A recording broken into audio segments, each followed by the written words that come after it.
Bonjour, dans notre prochaine petite case du calendrier de l'Avent, nous allons passer à un autre prophète qui est très connu aussi, qui est le prophète Daniel. C'est un livre très mystérieux, il y a beaucoup de visions, beaucoup de songes. Et dans ce livre de Daniel, dont on parlera aussi demain, il y a une histoire absolument extraordinaire qui concerne ses amis qui ont refusé de plier le genou devant la grande statue de Nebuchadnezzar.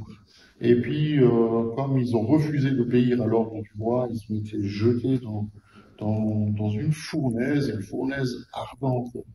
Et puis, ce qui est extraordinaire, c'est que, en plein milieu de cette fournaise, tout d'un coup, il y a un quatrième homme qui apparaît. Et on peut se poser la question, mais qui était cet quatrième homme? Est-ce que c'était un ange que le Seigneur a envoyé pour préserver leur vie, ou est-ce que c'était le Seigneur lui-même qui s'est manifesté auprès de ses fidèles? Et beaucoup pensent que c'était effectivement une image de Jésus qui se manifeste à ce moment-là. Ils ont eu la vie sauve. Et le roi Nebuchadnezzar dit le texte, il a été effrayé et il dit, est-ce qu'on n'a pas jeté trois hommes ligotés au milieu du feu? Il répondit, oui, roi, mais toi, moi, j'en vois quatre. Comment ça se fait? Et à travers finalement le salut de ces hommes, le roi a donné sa vie au Seigneur.